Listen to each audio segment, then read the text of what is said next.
what were your impressions on, and we were listening during the break, you and I, what were your impressions on what he said? He's still going. He started right around 1 o'clock, and it's 38 minutes in. After we left, Mark Spears did ask about a return date, and he said it's as soon as possible, but he has no return date. He's in pretty good condition. So, we were wondering about how the Bay Area media would take the approach they would take. And this was, the line of questioning was presented to him with compassion. They weren't combative. It's a lot of people he knows, obviously, Logan Murdoch and Anthony Slater and Janie McCauley asked the one we wanted to know about tools, and actually Draymond's getting up now and he's finished his press conference, so he went a good 38 minutes. I think the word we learned today is antics, and how do you describe when Draymond, as we said earlier before he got up there, acts a fool sometimes in an NBA game? Whether that word was given to him by his counselors or whatever it was. But he said, can you remove the antics? And the definition of antics is funny, silly, strange behavior, foolish behavior. It's an interesting word. Children, have antics, but I think that's an interesting word. When he loses his mind and the anger overtakes him, what was presented to him in counseling, the word was antics. And he said, can you remove the antics? And he's very confident he can remove the antics. He wants to play the way he's always played, but when those moments come, and Janie McCauley from the Associated Press asked him the question, we were wondering about tools. She said techniques. How do you deal with the antics and remove the antics? About his teammates and mainly Steph, show appreciation. I can show my appreciation by growing moving forward, and he's confident he can do that. I thought the interesting thing, and Draymond's from Saginaw. He's from a modest upbringing, and now he's a multimillionaire, hundreds of millions of dollars in salary and all the fame and fortune that he's had. But he spoke about the people you are screwing along the way, which are the people that when he goes into the arena every single night that he sees. So he did say about struggling with accountability, which is interesting because as a professional athlete, you're as accountable to anybody. But I guess what he's talking about is he's just not been available to his teammates. So the antics behavior has resulted in him not being accountable. So it was interesting. He didn't touch a ball for 10 days. He was in a tense place at the time. He spoke about his children, his 8-month-old, his 3 and 7 and 9-year-olds. So now he's got to move forward, and I think he's going to be on the court as soon as he can. Steve's going to talk in a little while and probably have more of a timeline, probably a week or so. But I think what we're all looking for is to him removing the antics, not acting a fool and acting foolish. And he said, I'm very confident that I can remove the antics. Now we'll see if he can do it. I just want to see it, to be honest with you, and I want to be compassionate here, but not one thing he said moved me. It's what he does on the court from this point forward. It just doesn't really.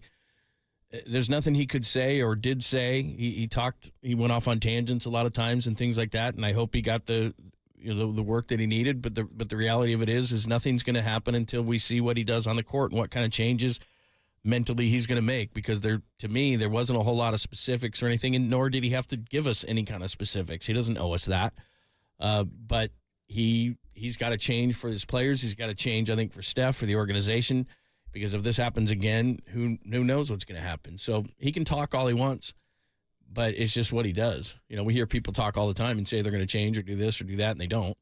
So I'm just going to wait till what he does on the court, because there wasn't a whole lot today that he said that. Because he did go back to, I still got to be me. He still had a tinge of that in there. So I don't know. And 3 weeks does not change a person. It just does not. Obviously, he's going to have to go out and play. But I think what we wanted to hear from him today, we heard. He did not push back. He was open to the process of coming back. He was open to counseling. When he first met the counselor, he said he spoke 85, 90% of the time. A lot of people go into counseling and they put up a wall. He was kind of pushed into that situation. And I think what he said today was step one. Obviously, it's just step one. It's just words. He's got to go out and play. But can you remove the antics? he's very confident he can remove the antics. And we know what the antics are. When he gets a call slapped on him that he thinks is unfair, how is he going to handle that? He wasn't specifics about the tools, but he's was obviously taught a technique that he can deal with. So we'll watch it unfold. I think it was a different Draymond Green today that I've ever seen before, where before he did push back. Remember that video he made when he punched Jordan Poole? It was none of that. It was not the concession, the contrarian, the mea culpa. Today it was. He poured his heart out like very few athletes have. It could have been more combative. The Bay Area media could have been, in his face. It's just not the way we are. These people know him. They're not going to treat him that way. But now he's got to go back out and play. Steve is talking right now to the media. We'll hear what he had to say about a timeline and a return date and all that. But I think, the people you are screwing along the way was really interesting. I'm sure his mother got into his ear a little bit. And, Mary Babers aired him out about, it's not just you. You got hundreds of $millions in the bank. When you're doing what you're doing, people are going to get fired. People that are working hard for your success and believe in you and lay their livelihood, they're going to trade people. They're going to fire people. They're, the people that go to work there. Now, the game still went on without Draymond Green. So I just saw a different side in him. He looked older today. Just the beard looks gray. There's sometimes, and I remember they're showing videos of him when he was a kid and, where he's been in his career and reflective. But we'll see. As he said, my mind was hurt. My feelings were hurt. My body was not hurt. I think he's a different guy, but now he's got to go out. And the bottom line, he gave us the word, antics. We don't want to see any more Draymond's antics. And when he starts to boil, he said, I'm very confident I can remove the antics. So how does he get the foolish behavior out of his play and stop acting like a fool? Yeah, that's what I want to see. Like I said, I don't know that I was moved by anything he said, but I just want to see because to me, it's almost like you mentioned Chris Mullin. It's a cold turkey kind of a thing to me. When he's got something called against him, just don't even approach the official, man. It is what it is. You're not changing anybody's mind. When's the last time you saw somebody go up to an official or berate an official and the official go, you know what? You're right. That's a great point. I'm going to reverse this call. Like, it doesn't happen. So there is no point really in going up to official. There is no point in berating an official. There is no it's a call, man. And if you learn something, then just look. But I don't expect him to do that because I think it's very difficult. So, look, I'm glad that he has remorse. I've never heard him have remorse. I'm okay with the way that the media approach it. There's some people on the text line go after Draymond Green. There's no reason to go after Draymond Green. It sounds like he knows that he screwed up. He doesn't owe us much of an explanation. I'm sure he talked to the team. I wonder what he said. Apologized. He said when welcome back, and Pajemski gave him applause, and they gave him a standing O. And I wonder if if there was a time, that, right? A little bit, because he's been away. He got an indefinite suspension. He wasn't hurt.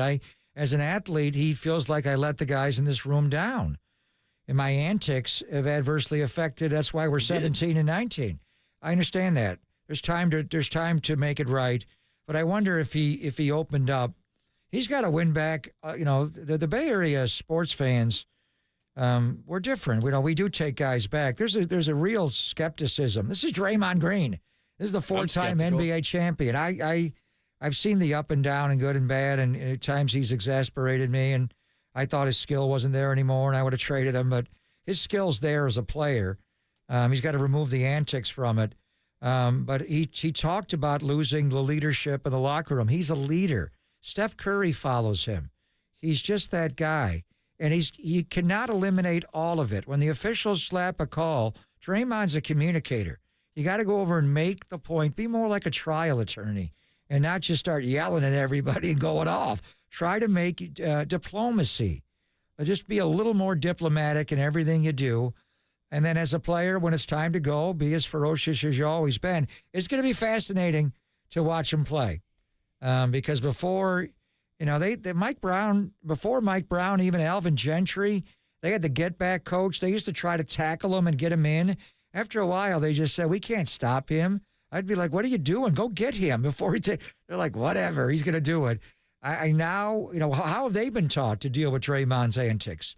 Have they been given tools as a support staff around him when he starts to go there again? Do they talk him out or let him go? Or how do they all handle it? But it's going to be very interesting when he comes back and the official Scott Foster that first night back, Right. at least Chris Paul won't be there. But the word is antics. Can you remove the antics? He's very confident he can remove the antics. Let's see if he can play antic-free basketball, because that's what got him in trouble. I'm extremely skeptical, but hopefully he can. And then the other part of it that you mentioned is everybody's been concentrating on the officials. I would be concentrating on some of the young players who have had some freedoms without him, Jonathan Kuminga and Podziemski and TJD and all these kind of guys. Is he going to come back in the same manner as he did before, and he's going to berate some of these guys who I think have gained confidence and have enjoyed some freedoms where somebody's not criticizing their every move or when they screw up or those kind of things? I am concerned that when he comes back, because I respect the fact that he's a leader and he's a damn good leader, and maybe sometimes he feels like he is doing the right thing, but not everybody responds to being berated. And he's done that to a lot of these guys, and these young guys, I don't want them to lose their confidence, because one of the reasons why, and I know that they're under 500, and right now, because Utah is 8-2 in their last 10, they're sitting at number 12, so there's nothing to feel great about. But some of these guys have made some strides. Is he going to come back and start yelling at some of these guys, and are they going to lose their confidence? I mean, there's a lot of different layers to this whole thing of him returning to this team, not only physically when he's ready, but also, like you said, can you just come back in and be that same guy? Probably not. I don't know, if the antics include the way, and he may describe it as tough love. I mean, usually that comes from the head coach. This head coach does not yell at players. He does not show players up in public. A lot of coaches do, including the winningest coach in the history of the NBA. He will climb in your grill, and he doesn't care that everybody's watching. It's just the way he is. When Draymond is berating Kevin Durant repeatedly, not just in L.A., when he did it against the Memphis game, I mean, it's ridiculous. And the one night where he got kicked out of the game, and the argument was, he wasn't yelling at the official, he was yelling at James Wiseman. I remember thinking, really? I mean, but you know what? Watching James Wiseman the other night, that guy needs tough love. He a lot of times he doesn't know where to line up on the floor. It's like he's walking around and he's aimless. Like, which side does he get on the screen? There's just so many things. It's like, wow, poor guy played 69 minutes of college basketball. He hasn't played. He doesn't know where to go. It's almost send him back to college. So that's a little bit of Draymond, who played 4 years, with one of the greatest coaches in the history of basketball, and he may have viewed that as tough love. Now, to show him up in front of everybody, there's ways to respond. So I don't know what, the antics, does it involve just the interaction with his players, with the officials? He's had antics with his coach, where he's gone at Steve in the middle of a game, in the middle of a practice, certain situations, and this coach just kind of rolls with it. Is that also antics? When he's talking about removing antics, does it involve just the interaction with the officials? Is it his teammates? Is it his coaches? Is it his administrators? Who knows what else it means? But I think today was step one. But, judge a man by his actions and not his antics, I guess, and not his words. The words were strong. He acknowledged he had a problem. He was very honest about it. He opened up, kind of a little sampling of how he would handle in counseling. He was open. He did not push back. He didn't answer every question directly, but he went into a meandering answer on what was important to him, Right. And he did emote. But now we just have to see when he gets on the floor if his actions will change. And the big line is, can you remove the antics? And he's very confident, I can remove them, is what he said. All right, there you go. There's Draymond Green today. Steve Kerr is speaking as well. I know the guys at the top of the hour, Tolbert and Copes, will talk about some of the things that Steve said as far as timeline, which I'm sure that's what most fans care about. When is he going to come back? We'll give you a few more thoughts, some remnants, and then the guys will jump in at the top of the hour, too, only here on the Sports Leader.